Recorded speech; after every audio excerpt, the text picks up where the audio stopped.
Telangana famous folk singer Vallala Vani గారు ఇప్పుడు మనతో ఉన్నారు. ఆమెతో మాట్లాడదాం. నమస్తే అండి. నమస్కారం అండి. ఎలా ఉన్నారు? చాలా బాగున్నా, మీరు ఎలా ఉన్నారు? ఫైన్ అండి, థ్యాంక్ యూ సో మచ్. మీ పాటలు అసలు కొన్ని సాంగ్స్ అయితే అందరినీ, యువతను ఒక్కళ్ళనే కాదు అందరినీ ఉర్రు తొలగించినటువంటి సందర్భం చాలా ఉన్నాయి అలాంటి పాటలు మీవి. సరే, పాటల గురించి మాట్లాడే ముందు అసలు ఫస్ట్ మీది ఏ ఊరు, మీరు ఎక్కడ పుట్టారు, మీ ఫ్యామిలీ బ్యాక్గ్రౌండ్ ఏంటి అది చెప్పండి. పుట్టింది కరీంనగర్ జిల్లా. కరీంనగర్ జిల్లా పక్కన ఊరు అన్నట్టుగా. మాది ఆసిఫ్ నగర్. ఓకే. నా పుట్టిన గ్రామం ఆసిఫ్ నగర్. మా నాన్న పేరు భూమయ్య, మా అమ్మ పేరు శాంతవ్వ. మేము తోబుట్టు, మా అక్క చెల్లెళ్ళం, ముగ్గురం అక్క చెల్లెళ్ళం, 2 అన్నదమ్ములు. ఇక అందరికి పెళ్ళిళ్ళు అయిపోయినాయి. నాన్న ఒక 14 సంవత్సరాలు అవుతుంది నాన్న చనిపోయి. తర్వాత అమ్మ 1.5 year అవుతుంది చనిపోయి. ఈ మధ్యకాలం చనిపోయింది అమ్మ. పోయిన ఇయర్ లాక్డౌన్ అప్పుడు చనిపోయింది. మ్యారేజ్ అంటే ఇప్పుడు ప్రస్తుతం నేను కరీంనగర్లో ఉంటున్నా. కరీంనగర్ విద్యానగర్. మీ హస్బెండ్ గురించి చెప్పండి. మా హస్బెండ్ అంటే మాది inter caste marriage. Love marriage. Love marriage మాది. నాకు 2 బాబులు. పెద్ద ఆయనకు పెళ్ళి చేసిన మొన్న May 21 పెళ్ళి అయిపోయింది. చిన్న బాబు. 2 వాళ్ళ ఫీల్డ్ అంటే 2 సినిమా ఆటోగ్రాఫ్ చేసారు మా పిల్లలు. పెద్ద అయిన డైరెక్షన్ కోర్సు చేసిండు. చిన్న అయిన మల్టీమీడియా సినిమాటోగ్రాఫ్ చేసిండు. తన కెమెరా అది ఇప్పుడు అదే చూసుకుంటారు. అంటే నా సాంగ్స్ కూడా బాబే చేస్తాడు. ఓ, ఇప్పుడు బతుకమ్మ సాంగ్స్ ఏవైతే ఉన్నాయో అన్నీ ఆయనే చేస్తాడు. బాబే చేస్తాడు. అసలు బతుకమ్మ పాట వినిపిస్తే వాణి గారే గుర్తొస్తారు. వాణి గారి పేరు గుర్తొస్తే బతుకమ్మ పాట గుర్తొస్తుంది. అంతగా పెనవేసుకుపోయిందేమో బతుకమ్మ పాట మీ జీవితంతో. ప్రజలు అట్లా నన్ను ఆదరించారు. నన్ను ఈ రోజు ఇక్కడ నిలబెట్టారు. ఉద్యమ జీవితంలోకి అసలు ఎట్లా వచ్చారు? ఎక్కడ స్టార్ట్ అయింది మీ లైఫ్ ఉద్యమంలోకి? ఎలా? 13-14 సంవత్సరాల వయసు ఉంటుంది. ఓకే. చిన్నతనం, చాలా చిన్న వయసు. అంటే అప్పుడున్నటువంటి సిచ్యువేషన్ ఎట్లా ఉందంటే, గ్రామాలల్లో అప్పుడు భూస్వాముల పెత్తందర్ల అరాచకాలు అనేక రకాలు. అప్పుడు కులం అంటే చిన్న కులం వాళ్ళు ఎవరైతే ఉంటారో వాళ్ళు ఇళ్ళకి వెళ్ళినప్పుడు నీళ్లు జల్లుకునే టైం అప్పుడు. అయ్యో ఇలా వీళ్ళు మాది వాళ్ళు చచ్చిపోయారు, నీళ్ళు జల్లుకోవాలి, అంటారంతనం అనేది చాలా ఎక్కువ ఉన్న టైం అప్పుడు పరిస్థితులు. అంటే నాకు ఆ చిన్నతనంలో నాకు అనిపించింది అన్నట్టుగా. అప్పుడు నక్సలైట్ ఉద్యమము మామూలుగా అందరికి తెలిసే విధంగా ఉండేది కాదు. ఎక్కడో ఉంటారు, గుట్టలలో ఉంటారు అన్నలు అనేది అది వినేదాన్ని నేను. ఓకే. కొన్ని సందర్భాలలో అట్లా వినేదాన్ని. మాకు దరిదాపు నూకల మరి కోరం ఇట్లా అమ్మ తరపున వాళ్ళు చుట్టాలు ఉంటారు. నేను అక్కడికి వెళ్ళినప్పుడు నాకు మా దగ్గరలో అంటే అప్పుడు అందరు దుబాయ్ మస్కట్లు వెళ్ళేవాళ్ళు కదా. ఆ టేప్ రికార్డు పెట్టి మామూలుగా పాటలు, నక్సలైట్ల పాటలు వినేవాళ్ళు అన్నట్టు. అంటే అప్పుడు మన అరుణోదయ రామారావు అన్న చాలా అద్భుతంగా పాటలు తన వినేదాన్ని, విమలక్క పాటలు వినేదాన్ని. అట్లా నాకేమనిపించిందంటే ఆ వయసులో నేను కూడా వెళ్ళాలి ఉద్యమంలోకి, నేను కూడా పోవాలి, ఇట్లాంటి పాటలు పాడాలి, నాకు చేతనైనంత నేను కూడా ప్రజలకు సేవ చేయాలనేది. నాకు ఇప్పటికీ క్యాస్ట్ ఫీలింగ్ అన్నోళ్ళతోని నేను మాట్లాడను. ఎవరికైతే క్యాస్ట్ ఫీలింగ్ ఎక్కువ ఉంటుందో వాళ్ళతో చాలా దూరంగా ఉంటా. నేను ఎంతలో ఉండాలో అంతలే ఉంటాను అన్నట్టుగా. అట్లా ఆ విధంగా నేను నక్సలైట్ ఉద్యమానికి వెళ్ళిపోవడం జరిగింది. అది ఎట్లా వెళ్ళిపోవడం జరిగిందంటే, గడ్డం దేవదాస్ అన్నని ఆయన పార్టీల కీలకమైనటువంటి పోస్ట్లో ఉన్నాడు అన్నట్టుగా. పీడిఎస్ రంగంలో ఆయన ఒక జిల్లా నాయకునిగా పనిచేస్తుండప్పుడు పీడిఎస్కు ఉస్మానియా యూనివర్సిటీలో పనిచేసేటప్పుడు ఆయన గ్రామాలలోకి ఇట్లనే తిరగడానికి వచ్చినప్పుడు నేను పరిచయం అయినా తనకు కూడా. అయినప్పుడు నేను వస్తా అని చెప్పినప్పుడు సరేనమ్మా అని చెప్తే నేను పోవడం జరిగింది అక్కడికి. అంటే ఆ లోపు మా సారు నన్ను చేసుకోవాలని అనుకున్నారు అన్నట్టుగా. అంటే నేను ఆయనకు నాకు చాలా తేడా ఉంటుంది. అంటే అప్పుడు ఇట్లా అనుకోము కదా మనం, మా క్యాస్ట్ వేరు వాళ్ళ క్యాస్ట్ వేరు, నన్ను చేసుకుంటాడంట గ్యారంటీ ఏమున్నది అనేది ఉంటుండే కదా. అట్లా నేను పెద్దగా పట్టించుకోలేదు. నేను అంటే మిషన్ కుడుతుంటే అయితే అట్లా తను కూడా మిషన్ కుడుతుండే, అనే చదువుకుంటూ మిషన్ కుడుతుండే అన్నట్టుగా. ఎప్పుడన్నా అట్లా కొంచెం పరిచయం ఉండే అన్నట్టుగా. కానీ మేము ఇట్లా ఇంత లోతుగా అనుకోలేదు. నేను అనుకోకుండా పార్టీలోకి వెళ్ళిపోవడం జరిగింది. అంటే మీరు పార్టీలోకి వెళ్ళక ముందు నుంచే మీ హస్బెండ్ తో మీకు పరిచయం ఉంది అయితే? తెలుసు, పరిచయం అంటే ఒకటే గ్రామం కదా. అదే తెలుసు. ఓకే, మీ ఊరే? మా ఊరే, ఒకటే గ్రామం. అట్లా కొంచెం పరిచయం అన్నట్టుగా. నాకంత నేను మాట్లాడేంత పరిచయం లేదు. ఫలానా జస్ట్ తెలుసు అంతే, కొడుకు అది ఇది. అంటే ఆయన ఎట్లా నాకు బాగా ఎక్కువ ఎట్లా తెలుసు అంటే బాగా కొట్లాటలు అవి ఇవి అట్లా ఉండేది అన్నట్టుగా. వాళ్ళతోని వీళ్ళతోని కొట్లాటలు అయినప్పుడు ఒక పెద్ద కేసు అయినప్పుడు అట్లా అట్లా ఎక్కువ బాగా తెలిసింది అన్నట్టుగా. అంటే బాగా కరెక్ట్ చేస్తుండే ఆయన. ఇక అన్ని అట్లాంటివి ఉండే, కరాటే కూడా నేర్పిస్తుండే అన్నట్టుగా అందరికి. ఇప్పటికి కూడా ఉన్నాయండి కొట్లాట్లు, ఇంకా లేవా? తనక అంటే కామన్గా ఇక ఉంటాయి కదా, ఊరన్నప్పుడు ఏదో ఒకటి ఉంటుండే కదా. అంటే ఆయన కూడా ఇక ఉంటది కదా, ఇక ఊర్లో అన్నప్పుడు ఏదో ఒకరు పడేస్తారు, ఒకరు పడిరాని వాళ్ళు కూడా ఉంటారు కదా. అట్లా నేను అంటే నాకు అట్లా ఆ సందర్భం ఉన్నది, కానీ నేను అంత పెద్దగా దాన్ని పట్టించుకోలేదు. తనకు నన్ను చేసుకోవాలనే మనసులో ఉన్నది, కానీ తను నన్ను చేసుకుంటా అనుకుంటుండని కూడా నాకు తెలియదు. నేను ఎట్లా ఊహిస్తా అది? ఇప్పుడు ఆకాశానికి భూమికి అది కరెక్ట్ కాదు అని అనుకుంటా కదా. నేను వేరు అంటే క్యాస్ట్ పరంగా ఆలోచిస్తా కదా. అట్లాగే నేను దాన్ని ఏం పెద్దగా పరిగణంలోకి తీసుకోలేదు. తర్వాత వచ్చేసి నేను పార్టీలోకి వెళ్ళిపోవడం జరిగింది. వెళ్ళిపోయినాక తర్వాత నేను పోయినాక ఒక 6 నెలల తర్వాత మా హస్బెండ్ కూడా వచ్చిరు కానీ నాకు తెలియకుండా. ఆయన పెద్ద స్థాయిలో భూపతి రెడ్డి అప్పుడు జిల్లా నాయకులుగా ఉండే ఆయన. అయితే ఆయన దగ్గర పనిచేస్తూ ఉన్నాడు అన్నట్టు. ఉన్నప్పుడు ఒకటే ఊరు కదా, ఒకటే ఊరు ఒకటే లెక్క. అంటే నేను ఉద్యమాల వైపుకు అట్లా నా చిన్నతనంలో అట్లా నేను చేయాలనుకున్నా. నేను పోవాలి, నాకు చైతన్యం, నేను చేయాలి, ప్రజాసేవ చేయాలనేది అప్పుడే చిన్నప్పుడే నాకు నాటకపోయింది. అంటే స్త్రీలను ఇంత అణచివేస్తారు, ఎన్ని రకాలు. అంటే స్త్రీ అంటే మనం ఏమనుకుంటామంటే చాలా మందికి స్త్రీ గురించి కొందరు చిన్నగా అంచనేస్తారు, మన గురించి తక్కువ అంచనేస్తారు. స్త్రీ అంటే ఒక శక్తివంతమైన శక్తి స్వరూపిణి, ఒక తొక్కుడు బండకంత ఓపిక స్త్రీకి ఉంటుంది అని అంటారు. అయితే ఇవాళ స్త్రీ లేకపోతే ఇవాళ ఈ ప్రపంచం లేదు. అంత గొప్ప స్థానంలో ఉన్నటువంటి స్త్రీ. అంటే మనము కూడా అమ్మ లేకపోతే మనం ఇవాళ ఇక్కడ ఉండేవాళ్ళమే కాదు కదా. ఉంటామా?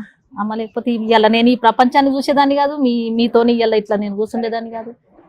ఎందుకంటే అది ఎన్ని జన్మల పుణ్యమో మనం ఈ జన్మ రావడం అనేది నేను ఖచ్చితంగా. అయితే అట్లా నేను పార్టీలకు పోవడం జరిగింది. నేను అంటే దరిదాపు ఒక 7 సంవత్సరాలు చేసిన పార్టీలో. నేను అండర్గ్రౌండ్లో పనిచేసిన. అండర్గ్రౌండ్లో అంటే సర్దార్ అన్నతో చేసిన నేను పని. అప్పుడు జంప్ అన్న, సర్దార్ అన్న, కిరణ్ అన్న, వీళ్ళందరూ దళాలు అన్నట్టుగా. వీళ్ళందరి మీద దళాల మీద జోనల్ కమిటీ నాయకులుగా భూపతి రెడ్డి, రాష్ట్ర కమిటీ నాయకులుగా మన పూర రాజన్న, పూర దేవేందర్ అన్న, వాళ్ళ సారథ్యంలో జరిగినటువంటి ఈ నక్సలైట్ ఉద్యమం పోరాటంలో నేను పనిచేయడం జరిగింది. ఓకే. అంటే నేను పార్టీలో ఏం పని చేసేదనంటే అండర్గ్రౌండ్ చేసినాక తర్వాత లీగల్గా దానికి అండర్గ్రౌండ్కు ప్రజా సంఘాలకు దానికి దీనికి అనుబంధం లేకపోతే ఇది నడవదు, అది నడవదు. దానికి దీనికి అనుబంధం ఉంటుంది. అంటే లీగల్గా సంఘాలు ఉండేవి అన్నట్టుగా. లీగల్గా సంఘాలు అంటే మొత్తం బీడీ కార్మిక సంఘానికి ప్లస్ ఈ సైజింగ్ డైయింగ్ సంఘానికి మా ఆయన జిల్లా అధ్యక్షులు. మా ఆయన పని చేసేవాళ్ళు. తర్వాత నేను ఈ పని చేసేదాన్ని. అంటే పీడిఎస్ రంగంలో చేసిన, బీడీ కార్మికుల సంఘంలో చేసిన నేను పని. నేను కళాకారునిగా అరుణోదయాలో పనిచేసిన. అంటే ఒక 2-3 సంవత్సరాలు నేను అండర్గ్రౌండ్లో పనిచేసిన. అట్లా మాకు అండర్గ్రౌండ్లో పనిచేసే సమయంలో మాకు పార్టీ పెళ్లి చేసింది మా ఇద్దరికి. అంటే నేను ఆమెనే చేసుకుంటా అని మా ఆయన ప్రపోజల్ పెట్టిండ్రు అన్నట్టుగా. అంటే నేను అప్పుడు ఏమనుకున్నా అంటే నేను ఇష్టపడ్డోళ్ళతోని నేను సుఖపడతానో లేదో, నేనంటే బాగా ఇష్టపడ్డ ఆయనతో నేను సుఖపడతా కావచ్చు అని అగ్రి అయ్యి పెళ్లి చేసుకోవడం జరిగింది. ఓకే, బాగానే ఉన్నా. నేను బాగానే ఉన్నారా? హ్యాపీగా ఉన్నారా? హ్యాపీగానే ఉన్నట్టే కదా. ఉన్నట్టే ఏంటి, ఉన్నారా లేదా చెప్పండి. ఉన్నాను. ఓకే. మీరు ఉద్యమంలోకి వెళ్ళక ముందే పాటలు పాడేవాళ్ళ, లేకపోతే ఉద్యమంలోకి వెళ్ళిన తర్వాత పాటలు మొదలు పెట్టారా? ఉద్యమంలోకి వెళ్ళక ముందే పాడేదాన్ని నేను పాట. అంటే అమ్మ చాలా పాటలు పాడేది. అమ్మ చేన్లలో ఇంట్లో ఎవరన్నా దుబాయ్ వెళ్ళినప్పుడు టేప్ రికార్డులు తీసుకొచ్చినప్పుడు అమ్మతోని క్యాసెట్లలో నింపించుకుందరు. ఎందుకంటే మళ్ళీ వాళ్ళు వెళ్ళేటప్పుడు అక్కడ వినేటోళ్ళు అన్నట్టుగా మన ఇక్కడోళ్ళు. అట్లా అమ్మతో చాలా పాటలు పాడించుకునేవాళ్ళు. అమ్మ చాలా పాటలు పాడేది. నా తర్వాత అక్క కూడా ఉండే, పెద్దక్క. ఆమె ఇప్పుడు లేరు, చనిపోయినరు. తను కూడా చాలా పాటలు పాడేది. అంటే నేను ఇప్పుడు మాకు ఈ పాటల వారసత్వం అంటే అమ్మనే. మాకు ఇప్పుడు అమ్మతో నచ్చినటువంటి వారసత్వమే. అమ్మ ఏ పాట పాడినా మేము పాడేవాళ్ళం. మొట్టమొదటి మీరు పాడిన పాట ఏంటి? మొట్టమొదటి అమ్మ పాట. నేను అంటే మా అమ్మ నుండి నేర్చుకున్నటువంటి పాటలన్నీ ఒకసారి పాడు. నాకు అమ్మ ఇచ్చినటువంటి అది పాటనే. ఆ పాటనే ఇవాళ నన్ను ఇక్కడ నిలబెట్టింది. ఇలా నాకు ప్రజలల్లో ఇంత పేరు వచ్చిందంటే నాకు నిర్మల పాటతోనే చాలా పేరు వచ్చింది. వాని దోతుల్లో దోసపు వాసనలే ఓ నిర్మల లలిత పోనంటివే ఓ నిర్మల. వాని అంగిల్లో అవపు వాసనలే ఓ నిర్మల లలిత పోనంటివే ఓ నిర్మల. సూపర్ అండి. ఇదే పాటను నేను బతుకమ్మ పాటకు ట్యూన్ ఇవ్వడం జరిగింది. గల్లు గల్లున గాజుల సప్పట్లతో ఓ నిర్మల లలిత ఆటాడరే ఓ నిర్మల. ఫస్ట్ అమ్మ పాటతో స్టార్ట్ చేశారు పాట పాడడం. తర్వాత ఉద్యమంలోకి వచ్చిన తర్వాత మీరు పాడిన ఎక్కువగా పాడిన పాట ఏంటి? అండర్ గ్రౌండ్ లో ఉన్నప్పుడు ఎక్కువ పాడే పాట, ఇష్టమైన పాట అది పాట. అన్నల గురించి. రాజ్యహింస చెలరేగిపోయే గదనే, ఎన్కౌంటారు పేరామెము చంపే గదనే. రాజ్యహింస చెలరేగిపోయే గదనే, ఎన్కౌంటారు పేరామెము చంపే గదనే. అన్నలారా మీ పేరు మాసిపోదు, వెన్నెలెలుగు రేపైన రాకపోదు. అన్నలారా మీ పేరు మాసిపోదు, వెన్నెలెలుగు రేపైన రాకపోదు. కూసుండి బువ్వ తినటోల్లా కొనుక్కోనిదురా తీసే అన్నాలా. కూసుండి బువ్వ తినటోల్లా కొనుక్కోనిదురా తీసే అన్నాలా. పట్టుకొని పిట్టలొలగాల్చిరన్న, ఎదురు కాల్పుల కట్టు కథలల్లిరన్న. అన్నలారా మీ పేరు మాసిపోదు, వెన్నెలెలుగు రేపైన రాకపోదు. చింత చిగురును తిన్న కోయిలా కుహు కుహు అంటూ పాడేనే జోలా. చింత చిగురును తిన్న కోయిలా కుహు కుహు అంటూ పాడేనే జోలా. అన్నలారా మీ పేరు మాసిపోదు, వెన్నెలెలుగు రేపైన రాకపోదు. అన్నలారా మీ పేరు మాసిపోదు, వెన్నెలెలుగు రేపైన రాకపోదు. ఉద్యమాల్లోకి అసలు ఎందుకు వెళ్తారు ఇట్లా అని అనుకునేదాన్ని నేను. ఇలాంటి పాటలు జనాల్లోకి వెళ్ళి పాడితే ఇన్స్పైర్ అయ్యి వెళ్ళిపోక ఏమవుతారండి కదా? పాటలకే బాగా అట్రాక్ట్ అవుతారు. ఖచ్చితంగా. నేనైతే అదే అంటున్నాను. ఇలా ఏమంటారు, ఆ పాట ప్రతి వర్డ్ లో మీనింగ్ ఉంది కదా అండి. అంటే అప్పుడు చేసినటువంటి ఉద్యమాలంటే దరిదాపు అప్పుడు ఎట్టి చాకిట్లు ఎక్కువ ఉండేటివి కాబట్టి, అదే నక్సలైట్ ఉద్యమం ఎప్పుడైతే వచ్చిందో చాలా మార్పు జరిగింది. ఎట్టి చాకిళ్ళు పోయినాయి, చెప్పులు చేత పట్టుకొని నడవడం అనేది ఏంది అంటే సమానత్వం వచ్చింది. నాకు ఉద్యమాల విషయాల్లో కొన్ని డౌట్స్ ఉన్నాయండి. మీరు అక్కడికి 7 ఏళ్ళు అందులోనే పనిచేసి వచ్చారు కాబట్టి మీరు ఆ డౌట్స్ని ఖచ్చితంగా క్లారిఫై చేయగలుగుతారు అనుకుంటున్నాను. లోపల ఫుడ్కి వాళ్ళకి తర్వాత స్నానం చేయటం ఇవన్నీ ఇబ్బంది అవుతాయి అని, మామూలు మగవాళ్ళకే ఇబ్బంది అవుతాయి, ఎప్పుడో కానీ స్నానాలు చేస్తారు అని విన్నాను. ఆడవాళ్ళకి మరింత కష్టం కదా? కష్టమే. ఒక వారమైనా స్నానం చేయడానికి కష్టమే. అమ్మో, వారం రోజుల దాకా అంటే బయట చేసేంత పరిస్థితి ఉండదు కదా. అదే అడవిలో ఉన్నప్పుడు, గుట్టల పొంటి ఉన్నప్పుడు మనం ఎక్కడ చేస్తాం అంటే ఒక 15 రోజులు 20 రోజులు అట్లా మాకు చర్చలు జరిగేటివి, సమావేశాలు జరిగేటివి. మాకు రాష్ట్ర కమిటీ నాయకులు వచ్చి అంటే మనం ఎట్లా అయితే ప్రజలల్లో ఎట్లా తిరగడం, ఎట్లా ఉద్యమాలు చేయడం అనేది అవన్నిటికీ మాకు క్లాసులు చెప్తుండేవాళ్ళు. అంటే కూర రాజన్న అటువంటి వాళ్ళు పెద్దవాళ్ళు వచ్చి మాకు చెప్పేవాళ్ళు అన్నట్టుగా. అంటే మా దళాల మీద కూడా దళ కమాండరు ఉండేది. దానికి మళ్ళా జోనల్ కమిటీ నాయకుడు భూపతి రెడ్డి ఉండేది. వీళ్ళంతా అంటే నేను కొన్ని రోజులు జగిత్యాల ఏరియా చేసిన. ఇప్పుడు మాజీ జడ్పీ చైర్పర్సన్ గారు వాళ్ళ భర్త రాజేందర్ అని ఆయన సారథ్యంలో కూడా నేను ఒక 1.5 year అటు కూడా పనిచేసిన. మెట్పల్లి ఏరియా కూడా పనిచేసిన. ఆ సైడ్ కూడా అటు కూడా పనిచేయడం జరిగింది. తులా ఉమ్మక్క కానీ వీళ్ళంతా కలిసి పనిచేసిన వాళ్ళమే మేము. రాజేందర్ అన్న వాళ్ళ భర్త కూడా అప్పుడు అటు జగిత్యాల జోనల్ కమిటీ నాయకుడు ఉండే అప్పుడు అండర్ గ్రౌండ్. మరి స్నానాలు చేయకుండా ఎట్లుంటారండి? ఇక స్నానాలు అలవాటు చేయకపోతే అయిపోతుంది. అంతే, ఇక అంతే ఉండడమే. అంటే అమ్మో. ఇక ఎన్నో అంటే వాస్తవంగా గుట్టల పొంటి ఇట్లా ఇసుకలాగా ఇసుక దుబ్బల్లాగా ఉంటే కొంచెం ఇట్లా ఇట్లా అనుకుంటే వాటర్ వచ్చేటి ఆడ సెల్మే ఇట్లా చేసుకుంటే వచ్చేటి, అట్లా మొహాలు కడుక్కోండు అట్లా స్నానం చేసుకోండు. కానీ నేను మాత్రం చేసేదాన్ని, ఎలా? ఎంత తప్పించుకొని అయినా కానీ ఎన్నో కొంచెం సెల్మ చేసుకొని ఆ, నేను తప్పించుకొని నేను స్నానం చేసేదాన్ని. అవునా? చేస్తే మాకు సర్దార్ అన్నట్టు ఆయన ఉండే, అప్పుడు భార్య ఎన్కౌంటర్లో చనిపోవడం జరిగింది తను కూడా. అయితే తను అంటుండే ఇది బామ్మని పురుగు ఎందుకు వచ్చింది ఇట్లా, ఇది స్నానం చేయకుండా ఇది తల్లడి ఇల్లుతుంది అది ఇది అని నేను అంటే ఇళ్ళల్లో అది ఇది కొంచెం ఎట్లా ఉన్నా తినేవాళ్ళు కదా, తీసుకొచ్చింది కొంచెం వెనుక ముందు అయ్యేదాన్ని అన్నట్టుగా నేను అప్పుడు. కానీ ఆ గ్రామస్తులు నిజంగా ఎంత అంటే అద్భుతం అప్పుడు అది, ఆ ఉద్యమాలు ఆ పోరాటాల ఆదికొస్తే అట్లాంటి లైఫ్ ఇప్పుడు రాదు అని అనిపిస్తుంది. అంటే జనం కూడా కంటికి రెప్పల కాపాడి మాకు తిండి పెట్టి సాగనంపిన రోజులు, పోలీసు వాళ్ళ కంట్లే పడకుండా. ఇవాళ ప్రజలు కాపాడపోతే ఇలా ఈ జీవితం ఎక్కడదమ్మా? అవునులేండి, కరెక్ట్ చెప్పారు. ఎందుకంటే వాళ్ళు తిండి పెట్టి వాళ్ళు పోలీసు వాళ్ళతోని ఎన్ని అరాచకాలైనా ఎదుర్కొని కూడా మాకు వాళ్ళు తిండి పెట్టేవాళ్ళు. కానీ ఎండకి ఎండి వానకి తడిచి చలిలో బాధలు పడుతూ ఎట్లా అండి అసలు? కాలు నడక 100 కిలోమీటర్ల దూరం కాలు నడకనే. అమ్మో. మళ్ళీ అది కూడా డైరెక్ట్ ఇట్లా రోడ్డు పొంటి వెళ్లే వాళ్ళం కాదు, షార్ట్ కట్ల సేన్లలో పడి వెళ్ళేదాన్ని. అప్పుడు పాములు అవి, కానీ అదే నేను అడగబోతున్న, పాములు పురుగులు ఏది కనబడపోయేవి. మరి అడవుల్లో పెద్ద పట్టించుకోపోయేటోళ్ళం. అది అడవుల్లో ఉన్నప్పుడు కనిపివండి పాములు పెద్ద పెద్ద పెద్దవి కనిపించినా పట్టించుకోపోదు కామన్గానే. ఏం చెయ్యవా?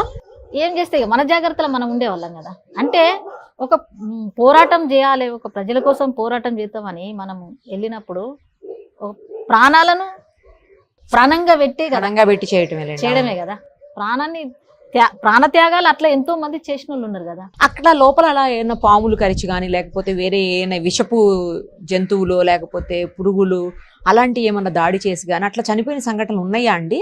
అది ఏం నాకు తెలిసినంత వరకు అది అక్కడక్కడ కొన్ని జరిగినాయి, కాకపోతే కరెంట్ షాక్ తో చనిపోయిండ్రు. అంటే అడవిలో కరెంట్ ఎలా వచ్చింది? ఎట్లా అంటే ఇప్పుడు పల్లి చేనులు మక్క చేనులు పెట్టినప్పుడు అడవి పందులు వచ్చేటి అన్నట్టుగా, అవి తినడానికి వస్తే వాళ్ళు కాంప్రెషన్ వైరింగ్ తోని చుట్టూ కంచె వేసేవాళ్ళు అన్నట్టుగా. వాళ్ళు కరెంటు ఇచ్చినప్పుడు మాకు తెలియదు కదా, నైట్లో దాటుడో అట్లా పోయి అంటే నేను ఒక 2 సార్లు నాకు ఆ గండం తప్పింది. అమ్మో. సర్దార్ అన్న అంటే నన్ను లావట్టి అటు కరెంటు అని ఇట్లా ఆయన కాళ్ళ సందిలో ఉన్నది వైరు, నన్ను ఎత్తుకొని అటేసిండు. అట్లా ఒక 2-3 అంటే ముదాం రాములు అన్నని ఆయన వరంగల్ జిల్లాలో ములుగు ప్రాంతంలో ఆయన కరెంట్ షాక్ తోనే చనిపోయింది. భోజనం ప్రతిరోజు దొరుకుతుందా అండి? భోజనాలు లేకుండా కూడా పస్తులు ఉన్న సందర్భాలు కూడా ఉంటాయా? చాలా ఉంటాయి. ఎవరో ఏ అవ్వనో ఏ అయ్యనో తేవాలి, తినాలి. ఎప్పుడు పొద్దుతుంది ఊరు బయట ఉండి. అప్పుడు కూడా ఇంత ఫోన్లు ఇదంతా పరిజ్ఞానం లేదు. ఇప్పుడు కంప్యూటర్ యుగం వచ్చింది. ఇప్పుడు ఏడ ఉన్నా అన్ని సెల్ ఫోన్లేనే అన్ని. అప్పుడు సెల్ ఫోన్ ఇప్పుడు ఉంటే ఎంత ఫాస్ట్ గా మనం వార్త వెళ్ళిపోతుందో అప్పుడు మనుషులతోనే వెళ్ళిపోయేది. కొరియర్ గా పనిచేసే వాళ్ళు చాలా మంది ఉండేది. ఓకే. వాళ్ళు పోలీసు వాళ్ళు ఈ పక్క ఉన్నారంటే ఈ పక్కకి వచ్చి మాకు చెప్పేవాళ్ళు, ఇక్కడ ఉన్నారు మీరు ఇక్కడికి రావద్దు, ఇటు సైడ్ రావద్దు, ఈ ఊర్లో ఉన్నారు, క్యాంపు పడ్డది ఇక్కడ, అక్కడ పడ్డది, ఇక్కడ పడ్డది, మీరు రావద్దు అంటే మేము అటు సైడ్ వెళ్ళే వాళ్ళం కాదు. ఓకే. మీకు ఉద్యమంలోకి వెళ్ళాక ఎన్నాళ్ళకి పెళ్ళయింది? నాకు ఒక 3 years టైం. మీకంటే ఓకే పెళ్ళయింది, మీకు ఎవరినైతే మీరు ఇష్టపడ్డారో ముందు నుంచి మిమ్మల్ని ఇష్టపడ్డారో మొత్తానికి ఎట్లాగైనా కానీ ఆయన మీతోనే ఉన్నారు కాబట్టి ప్రాబ్లం ఉండకపోవచ్చు. కానీ చాలా మంది మహిళలకు లైంగిక వేధింపులు ఉంటాయి ఉద్యమాల్లో ఉన్న వాళ్లకు, ఆ పక్కనే ఉన్న వాళ్ళతోటే అని విన్నాను ఎవరో చెప్తుంటే. అది నిజమా అండి? అట్లా ఉంటుందా అసలు? అంటే పార్టీలో ఉన్నప్పుడు అంటే దళాలలో పనిచేసేటప్పుడు పడిరాని వాళ్ళు అది ప్రచారం చేస్తారు. అట్లా ఏం జరగలేదు, నాకు తెలిసి అయితే ఏం జరగలేదమ్మా. అట్లా వాళ్ళు అరచకాలు చేస్తారు అది ఇది అనేది. అంటే ఒక అన్న చెల్లి అనే భావంతో ఉండేవాళ్ళం. ఒక 10-20 మంది కలిసి అందరం ఆడళ్ళు మొగులు కలిసి ఒక్క కాన్నే పండుకునే వాళ్ళం. కానీ అట్లాంటివి అయితే నాకు ఎప్పుడు అట్లా అనిపించలేదు. కానీ జరిగితే జరగచ్చు, కొన్ని జరిగితే జరగచ్చు అట్లా. కానీ నాకు తెలిసిన మట్టుకైతే నాకు అట్లాంటివి ఏం అనిపించలేదు, అట్లాంటివి ఏం జరగలేదు. నాకు తెలిసి అయితే నేను చేసినటువంటి ఉద్యమంలో నేను జనశక్తిలో పనిచేసిన నేను. అదేలేండి. మీకు విప్లవ సాహిత్యం ఇవన్నీ నేర్పిస్తారు, వేరే వాళ్ళు వచ్చి మా అక్కడ క్లాసులు అవి తీసుకుంటారు, ఇదంతా జరుగుతుంది అని విన్నాను నేను. వాటితో పాటు గన్లు పేల్చటము, రివాల్వర్ షూట్ చేయటం ఎట్లాగా, ఇవన్నీ కూడా ట్రైనింగ్ ఇస్తారండి? ఇస్తారు. ఎందుకంటే తెలియదు కదా అవన్నీ. ఇస్తారు, నాకు చేయొచ్చు, అదే నాకు కొత్తగా వచ్చిన వాళ్ళు తెలియదు కాబట్టి ఇస్తారు ట్రైనింగ్. ఇస్తారు. ఇప్పుడు మీరు షూట్ చేయగలరు? చేయగలుగుతా నేను. ఓహో, చేయగలుగుతా. ఓకే. లోపలికి వెళ్ళిన తర్వాత ఉద్యమాల్లో ఇన్ని ఇబ్బందులు పడ్డారు కదా, అంటే తిండి కోసం కానివ్వండి, లేకపోతే ఏదైనా హెల్త్ ఇష్యూస్ వచ్చినప్పుడు ఏం చేస్తారు? అక్కడ ఆర్ఎంపీ డాక్టర్లు పక్కన ఊర్లో వాళ్ళే అన్ని మాకు సమకూర్చేవాళ్ళు. మెడిసిన్ కానీ వచ్చి మాకు ఏదైనా వాళ్ళే చేసేవాళ్ళు. ఒక చీర పే మీద ఉంటే ఒక చీర బ్యాగ్లో ఉండేది మాకు, ఒక డ్రెస్ పే మీద ఉంటే ఒక డ్రెస్ పే మీద ఉండేది, అంతే. అంతే, రెండే డ్రెస్సులు? రెండే ఉండేది. అవే ఉతుకోవడం, అవే కట్టుకోవడం. నేను నిజంగా చెప్పాలంటే నేను కొత్తగా పోయినాక ఒక బాగా నిర్బంధం వచ్చింది అప్పుడు.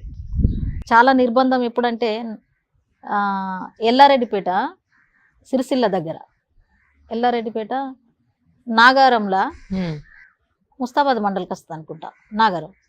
అయితే అక్కడ మావోయిస్టోళ్లకు జనశక్తోళ్లకు కొంచెం గొడవలు అయ్యి వీళ్ళను 6 తలలు కోసి రోడ్డు మీద పెట్టిరు అన్నట్టుగా. అప్పుడు నేను నామాపూర్లో ప్రోగ్రాం చేస్తున్నా. అక్కడ ఇట్లా అయింది అని చెప్పగానే ఎక్కడోళ్ళు అక్కడ ఉరికి రావడం జరిగింది.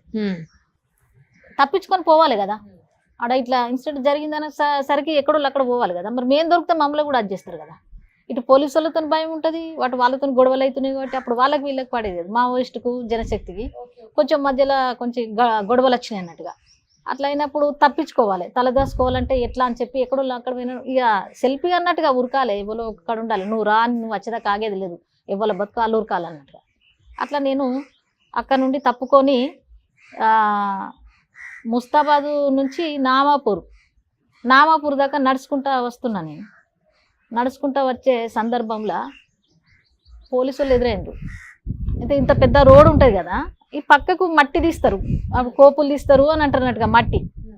ఆ మట్టి తీసిన లుందల పడుకుంటే ఇట్లా వాళ్ళు ఇట్లా వస్తుంటే ఆ వెలుతురు పడి చీకటి కనపడం అన్నట్టుగా. వాళ్ళు లేచిపోయినాక పోయినా. రాత్రి 1-2 అవుతుంది. అప్పుడు సిరిసిల్ల నుంచి ఎన్వి కృష్ణ ఎమ్మెల్యే గెలిచిండు మా జనశక్తి పార్టీ నుంచి. అయితే గెలిచిన సందర్భంగా ప్రతి గ్రామాలల్లో, ప్రతి మండలాలలో పెద్ద ఎత్తున భారీ బహిరంగ సభలు ఏర్పాటు చేసిరు అన్నట్టుగా. దానికోసం వాల్ రైటింగ్ చేయాలన్నప్పుడు నేను ముస్తాబాద్ మండలం, ఎల్లారెడ్డిపేట మండలం వాల్ రైటింగ్ చేసుకుంటూ నైట్ ప్రోగ్రామ్ చేస్తున్నాం. ఓకే. డే అంతా అలసిపోయినా, ఎండాకాలం దినం. నేను నడవలేని స్థితిలో ఉన్నా. ఈ నామాపూర్ మధ్యలో ఇంకొక గ్రామం ఉంటుంది, ఆవునూరు గూడెం. ఆ గ్రామాల మధ్యలో ఒక తండ ఉంటుంది. మరి నేను ఆ తండగడికి వెళ్ళాను, చేతనైతే లేదు అని చెప్పి వెళ్తున్నా. వెళ్ళే సందర్భంగా పిక్కలు తీసే కుక్కలు ఉంటాయి వాళ్ళ దగ్గర. కుక్కలు జైమని లేస్తున్నాయి. కుక్కలతోనే నేను చచ్చిపోతున్నామో ఇట్లా అని అనుకున్నా. పెద్ద ఎడ్ల కొట్ట ఉన్నది, ఒక వడ్లది రాసి పోసి ఉన్నది. అప్పుడు వడ్ల కల్లం, వరి కోతలు కోసే టైం అన్నట్టుగా. అది ఏం చేత కాకాడో బావి ఉన్నది, అంత బొజార్లకైనా ఇన్ని నీళ్ళు తాగిన. మామిడి చెట్టు ఉందాడా, ఎండాకాలం దినమే. ఆయన ఇన్ని నీళ్ళు తాగినా అదే కల్లంలో గడ్డిలో అంత పడుకున్నా. నేను చేతనైతే లేదు, పడుకున్నా. ఏమవుతుందని ఇట్లా వండుకున్నా, ఆ కళ్ళం కడ వండుకున్నా. మంచిగా వెన్నెలు ఉన్నది, పిండిలాగా వెన్నెలు ఉన్నది. పడుకున్నా. గిట్లా పండుకున్నా లేదో గుడ్డెలుగా వచ్చింది. వచ్చి ఈ మామిడికాయ పిక్కలు తింటుంది, కర్ర తినంగా లేచి ఇట్లా చూస్తే గుడ్డెలుగు. మంచిగా తిన్నది, బొజార్లో నీళ్ళు తాగింది. నేను అనుకుంటున్నా ఇన్నిటికి తప్పించుకొని వచ్చిన కానీ దీంతో తప్పించుకుంటున్నా లేదో నేను మరి ఏం చేయడం. మళ్ళా ఇట్లా వచ్చి చూస్తే కూడా ఒకవేళ శ్వాస రాకుండా కూడా ఇడసబెడుతుంది అని అంటారు కదా. ప్రాక్టీస్ చేస్తున్నా నేను, ఎంతసేపు చేయను, ఎంతసేపు ఆపగలను అని. ఆ గడ్డ వండుకొని మొత్తం గడ్డ కుప్పలా మొత్తం వచ్చి కళ్ళతోనే చూస్తున్నా. తిన్నది కథమా, పుట్ట తవ్వుకుంటా చీమలు తిన్నది, వెళ్ళిపోయింది. బతికినా అని ఆ గడ్లనే ఉండి తెల్లారిదాకా అది చేసిన. తెల్లారిదాకా మళ్ళా అక్కడ ఉండి తెల్లారి లేచి మళ్ళీ ఇక్కడికి రావడం జరిగింది. అదొక సందర్భం నేను ఎదుర్కొన్నది. ఇంకొకటి ఏంటంటే ఇల్లంతకుంట మండలం బెజ్జంకి. అప్పుడు సాబిర్ కనెస్సై, ఆ ఏరియాలో సాబిర్ కనెస్సై చెప్తాడు. సాబిర్ కనెస్సై అంటేనే గజగజ అనుకుడు, గ్రామాలన్నీ చాలా గజగజ అనుకుడు. అయితే అక్కడ ఆర్గనైజేషన్ చేయడానికి మా కళాకారులు కానీ మా ఉద్యమకారులు కానీ ఎవ్వరు కూడా వెళ్ళట్లేదు భయానికి. ఆయన ఎట్లాంటి అరాచకాలు చేస్తాడంటే, ఇప్పుడు సానుభూతి పరులు ఉన్నారు అన్నట్టుకో, అన్నలు వస్తే అన్నం పెట్టిరు, వాళ్ళని ఆదరించిరు అనుకో, వాళ్ళ దగ్గరికి ఓవుడు ఈయన ఎస్ఐ పోయి ఏం చేస్తాడంటే, అన్న లాల్ సలాం అన్నాను మామూలు డ్రెస్లో పోయి అంటే, ప్రజలు ఎట్లుంటారంటే మామూలు వాళ్ళు ఎట్లుంటారు, అల్ప సంతోషులు ఉంటారు. అన్న మా చెల్లెకు మా బావ కొడుతాండే సంవత్సరం ఒకసారి అన్నలల్లో పంచాయతీ చేయించవా అన్న, ఇక అన్న దగ్గరికి తీసుకుపోవా అన్న అని చెప్పే వరకు వీళ్ళు అల్ప సంతోషులు కదా, నీకేముంది అన్నను కల్పిస్తా మాట్లాడిస్తా అనేది మంచిగా బిరుగా మంచి చెప్పేవాళ్ళు ధైర్యంగా. Okay okay. ఈయన ఇట్లా సివిల్ డ్రెస్లో పోయి మా పిల్ల వెండి అని వాళ్ళకి ఎట్లా తెలుస్తుంది, ఎస్ఐ అని తెలియదు కదా. అట్లా ఇంటర్వ్యూషన్ చేసిన అన్నట్టుగా ఆయన చేసి కథం దా అన్న నేనే జీబ్బట్ కథ ఇంట్లోనే పోదందా అని చెప్పి ఎక్కించకపోయి కరెక్ట్గా మళ్ళీ ఇల్లంతకుంట మండలంలో ఇప్పటికి ఉంటుంది పోలీస్ స్టేషన్ దగ్గర పర్బండ అని ఉంటుంది పెద్దది. ఆ పర్బండ వీనికి తీసుకొచ్చి, అన్న పాయింట్ ఇప్పు, షర్ట్ ఇప్పు అన్న, ఇప్పు.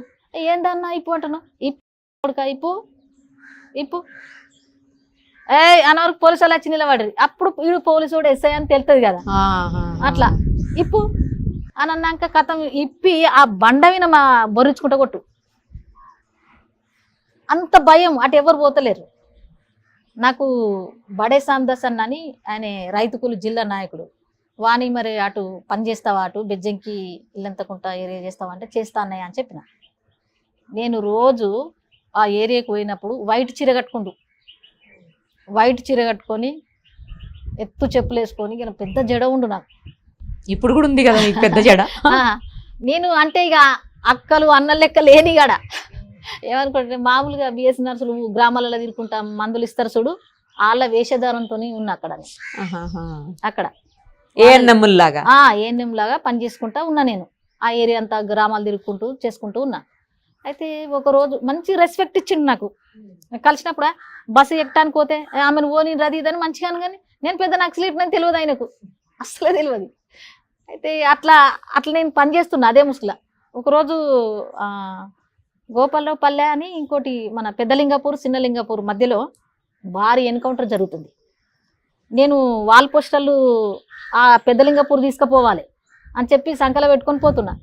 అటు ఇటు ఎదురు కాల్పులు జరుగుతున్నాయి. నేను ఏం చేసుడు దేవుడా అని చెప్పి అనుకున్నా. అవి ఆడ వారేసిన తవ్వాల ఒకటే ఉరకచ్చుడు కత్తన్న. నేను ఒకటే ఉరకచ్చుడు దొరకకుండా వచ్చిన ఆడ ఒడ్డల్లో గుడిసెలు ఉన్నాయి, ఆడ దాగున్నాయి. ఒకడు నాతో ఫాలో అయ్యి ఇప్పుడు ఒక ఆమె వచ్చింది కదా, ఆమె ఏదంటే వచ్చి వాళ్ళు కూడా భయపడకని చెప్పిన, వచ్చింది కానీ ఆమె ఎవరు వచ్చారు సైకిల్ ఎక్కిపోయిందని చెప్పారు. అక్కడ అట్లా ఆ రోజు కూడా అట్లా తప్పించుకోవడం జరిగింది. అయితే మళ్ళీ కొన్ని రోజుల తర్వాత ఒక 15-20 రోజుల తర్వాత భారీ బహిరంగ సభ ఏర్పాటు చేయడం జరిగింది అక్కడ ఎన్వి కృష్ణయ్య గెలిచిన సందర్భంగా. అయితే నేను పెద్ద భారీ బహిరంగ సభలో నేను పాట పాడాను. మరి గోసి గొంగడేసుకున్న మంచిగా వాడుతున్న పాట. ఏం పాట పాడారు? ఇదే కొడుకో గజ్జల రాజు అనే పాటని వాడుతున్నాను. ఎక్కువ అదే పాట నాతో పాడించుకుంటుండే ఎన్వి కృష్ణయ్య, అప్పుడు కాకి లక్ష్మీరెడ్డి అని ఉండే. వాళ్ళిద్దరూ ప్రత్యేకంగా నాకు ఈ పాట పాడించుకునే వాళ్ళు. ఒకసారి పాడండి. కరీంనగర్ యాతరకు పోరాటాల జాతరకు బతుకు పోరు బాటలకు భావితరము జాడలకు కొడుకో కొడుకో గజ్జాల రాజ పోదము రాజాతరా కొడుకో గజ్జాల రాజ కరీంనగర్ యాతరా. కరీంనగరు పోరులోన కూలన్నల తెగువ చూడ, ఆ ఉద్యమరణములోన రైతన్నల తెగువ చూడ, రైతు కూలి అన్నలకు విద్యార్థుల తోడు చూడ, ఆ పోరాటము నెత్తి మీద అణిచివేత కత్తి చూడ కొడుకో కొడుకో గజ్జాల రాజ పోదము రాజాతరా కొడుకో గజ్జాల రాజ కరీంనగరు యాతరా. సరి సరి సిరి సిల్ల సమరమో జోరుగా జోరు జగిత్యాల జగడమో వేడిగా జోరు జగిత్యాల జవడమో. డాన్స్ చేస్తూ పాడతారా లేకపోతే స్టెప్స్ ఏమైనా ఉంటాయా లేకపోతే కామన్ నుంచి పాడమేనా? డాన్స్ చేసుకుంటూనే పాడేవాళ్ళు కదా. గోసి గొంగడి పెట్టినప్పుడు ఎగురుకుంటా వాడే కదా, గోసు పెట్టి గొంగడేసుకుని పాడేవాళ్ళ. అట్లా నేను ఈ పాట పాడుతున్నా. పాడే సమయంలో పైన కూర్చుండి చూస్తున్నా అన్నట్టుగా ఎవరెవరు వస్తారు ఏంటిది అని. ఆ సావిరి కనేసాయి అన్నట్టయినా ఇల్లంతకుంటలా పైన కూర్చుండి చూస్తుండ ఆయన. పెద్ద మర్రి చెట్టు ఉండే ఇల్లంతకుంట గ్రామంలో చివరస్తల, అక్కడ ప్రోగ్రాం జరుగుతుంది. ఆ పక్కింటి మీద కూర్చుండి చూస్తుండు. ఆడ చూసినప్పుడు ఆ కూసుండి తిడుతుండట, ఇది నేను సిస్టర్ అనుకున్నా, ఏన్నమ్మ అనుకున్న దీన్ని, ఇది నక్సలేట్ అని తెలియదు, ఇక కాల్చి పారదింత అనుకుంటా తిడతాడట అని నన్ను మోసం చేసింది. అంటే అందరిని మోసం చేసుకుంటా పట్టుకచ్చుకుంటా ఆ పర్బండ మీద కొట్టు కదా, అవునవునులే, నన్ను మోసం చేసింది. ఇది నా కళ్ళు కప్పి తిరిగింది, నన్ను మోసం చేసింది, దాన్ని ఎన్కౌంటర్ చేస్తానే తిడతాడట.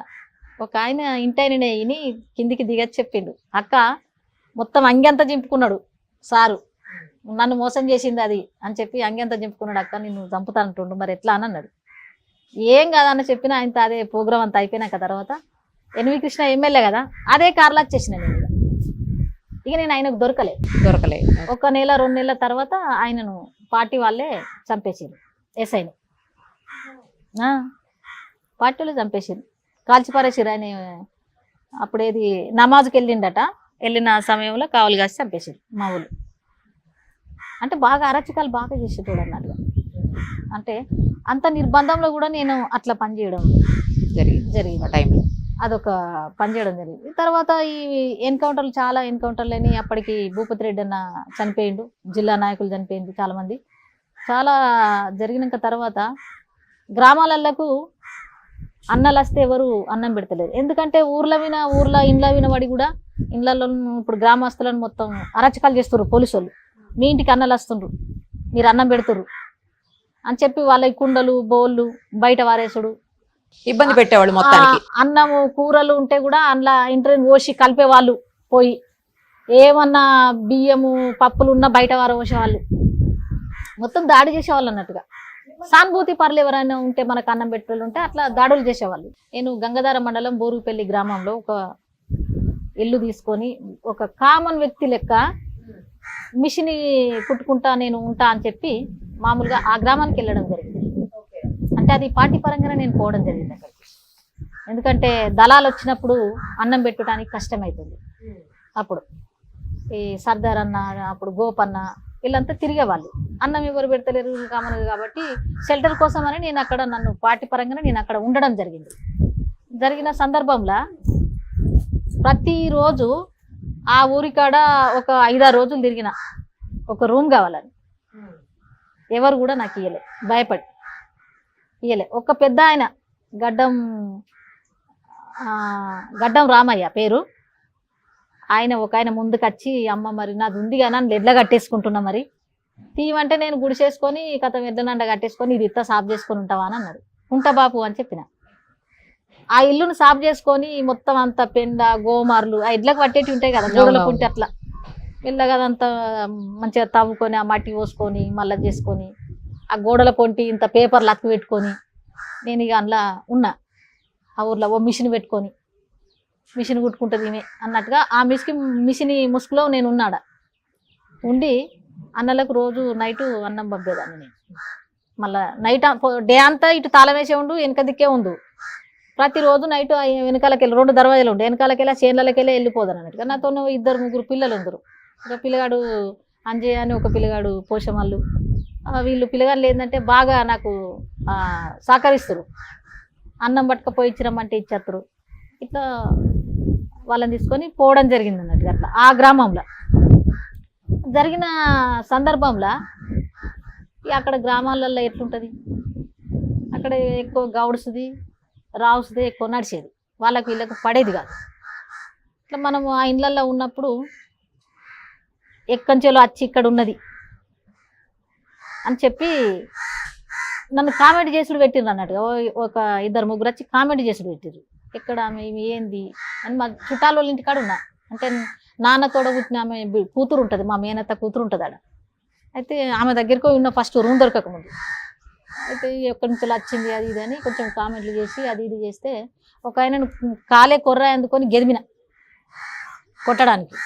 ఆడ పొరగలను చిడాయించడు అది ఇది చేస్తే కాలే కొర్ర అందుకొని గెదిమితా, ఎక్కడి నుంచి వచ్చింది, ఇది ఏంటిది అసలు, ఇది అక్క, ఇది మిషన్ కుట్టేది కాదు, దీని దగ్గర ఏదో రాజకీయం నడుతుందని కొంచెం నిఘా వేసారు నా మీద. నిఘా వేసి కంప్లైంట్ చేసారు. అప్పుడు చొప్పదండిలా సిఐగా ఉండే, చొప్పదండికి సిఐ మొగలయ్య. ఆయన ఏం చేసిండంటే రాత్రి వచ్చిండు, 1-2 అంటే రాత్రి వచ్చిండు. నాకు బాగా ఆ గ్రామానికి వెళ్ళినాక తర్వాత క్లోజ్ ఫ్రెండ్ గడ్డం లక్ష్మి అని, పాపం నాతోనే ఉండేది, ఇప్పుడు లేదు, తను చనిపోయింది. అయితే ఆమె చిన్న పిల్ల తల్లి, ఆమె చిన్న బాబు ఆమెకు వచ్చి కూర్చున్నది. కొత్త జ్వరం లాగా ఉందని నేను ఉంటే నా పక్కన కూర్చున్నది, అన్నం తినమని చెప్పింది. కరెంటు మీటర్ లేదు, జంపర్లకు వేసుకున్నా, వైర్లు వేసుకున్నా నేను. అయితే వచ్చిండు, ఆ వైర్ పోగొట్టిండు. పోగొట్టి లోపలికి వచ్చిర్రు అందరు, ఒక 20 మంది వచ్చిర్రు. పోలీసులు చుట్టూ ఉన్నారు, ఇల్లు చుట్టూ ఉన్నారు. ఒక 4-5 లోపలికి వచ్చి అంతా ఒకరు తీసి అన్నం ఎత్తుండ్రు, పల్లెంలా 4-5 పల్లెలు పెట్టి కూరలు వేస్తుండ్రు, కలుపుతుర్రు, నీళ్లు పోతుర్రు, అన్ని లైన్గా పెడతాండ్రు. అరే ఈ అన్నం అంతా ఇట్లా పెడుతుర్రు, అంతా సోద ఎత్తుర్రు, ఇల్లంతా సోద ఎత్తే మరి మీరు ఎవరు అని అడుగుతున్నా నేను. ఇట్లా ఒక దివాణం ఉంటుంది, దాని కింద ఇట్లా అంతా తీస్తాడు, సిఐ తీస్తాడు. ఇట్లా వంగి టార్చ్ పట్టి చూసేసరికి నాకు బిల్ల కనబడ్డది. ఇక్కడ కనబడ్డాక సార్ మీరు ఎందుకు వచ్చిర్రు, ఏం చేస్తుండ్రు, ఈ అన్నం ఇదంతా పల్లెలలో ఎందుకు పెట్టిర్రు, ఎందుకు చేస్తుండ్రు మీరు అని నేను చెప్పి అడుగుతున్నా.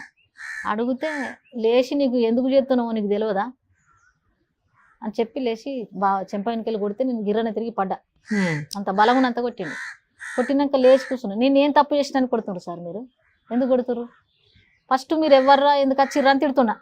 ఫస్ట్ అంటే మోటుగా తిట్టినా, తర్వాత అది బిల్ల చూసినాక సార్ మీరు ఎందుకు నన్ను ఇట్లా అరాచకం చేస్తుండ్రు, అవునొక నేను కామన్ మనిషిని, నేను ఒక మిషన్ కుట్టుకుంటా అని నేను ఈ గ్రామంలో ఉన్నా, నేను అక్కను కాదు అది ఇది అని చెప్తున్నాను. నేను చెప్పుకుంటా అంటే నువ్వు సద్దులు మోసుకుంటా ఇక్కడ గ్రామంలో చలామణి చేస్తున్నావు, మాకు తెలియదు అని చెప్పి కొట్టిండు, బాగా కొట్టిండు. నాకు జడ పెద్దగా ఉండే, ఈ చేతికి చుట్టుకున్నాడు సిఐ మొగలయ్య నా జడను, ఈడ పట్టుకొని ఇట్లా ఇట్లా మోసేదాకా చుట్టుకున్నాను నా జడను. చుట్టుకొని బయటికి ఇడ్చుకొచ్చిండు. బయటికి ఇడ్చుకొచ్చినాక ఈ పిల్లగాళ్ళు ప్యాకెట్ ఆడుకుంటారు, ఇట్లా ముసురు పడుతుంది ఆ రోజు. అయితే ఆడుకునే పిల్లగాళ్ళ దగ్గరికి వచ్చి ఇది ఎవరురా అని అడిగింది. అడిగితే వాళ్ళు అన్నారు, ఈ అక్క మిషన్ కుడుతుంది మా ఊర్లో, మిషన్ కుడుతుంది అక్క వానక్క అని అంటున్నారు అన్నట్టుగా. లాంజోడకి ఇది మిషన్ కుడుతుంది, అరే ఇది పెద్ద నక్సలెట్ అని చెప్పి వాళ్ళని కూడా గుంజి వాళ్ళని కూడా కొడతారు. ఇంకొక ఆయన పేరు ఏదో మర్చిపోయినా, వాళ్ళ ఇంటి పేరు అట్టంలా. ఆయన ఎడ్లకు మాతెత్తని బయటకు వచ్చినట్టు ఆయన వచ్చిండు. ఆయన వచ్చినాక ఆయనను అట్టంలో మల్లయ్య అని పేరు, ఆయన వచ్చి ఆయన వీళ్ళు ఎవరురా అని అడిగితే ఈ వానక్క ఈమె బట్టలు కుడుతుంది సారు అని, బట్టలు కుడుతుందని చెప్తాను తుపాకి మర్రేసి ఒక 3 కొట్లు కొట్టిండు ఆయన. మిమ్మల్ని గొంతు మీద పెట్టి తొక్కిండు, కొట్టిండు. కొట్టి నన్ను తీసుకెళ్ళిండు, ఇక బాగా కొట్టుకుంటా నన్ను అదే నైటు బాగా అంటే బాగా కొట్టిండు, విపరీతంగా కొట్టిండు, రోడ్డు మీద నిలబెట్టి. నేనేమంటున్నా అంటే నేను ఏదన్నా తప్పు చేసింది అనుకో, గ్రామ పంచాయతీ కాడికి విలువండి, నన్ను ప్రజాకోర్టు ఏర్పాటు చేయండి, ప్రజలు ఏది నిర్ణయం చెప్తా అది నేనేం తప్పు చేసిన అని చెప్పినప్పుడు, ఆ తప్పు తేలినప్పుడు నన్ను శిక్షించండి, నన్ను ఇట్లా కొట్టద్దు కదా మీరు. ఒక ఆడపిల్ల నన్ను చూడకుండా, ఒక స్త్రీ నన్ను చూడకుండా మీరు ఈ బూతులు కడుకుంటా నన్ను కొట్టుడు ఇది కరెక్ట్ కాదు అని చెప్తున్నా నేను. అంటే కాల్చి పెట్టిండు.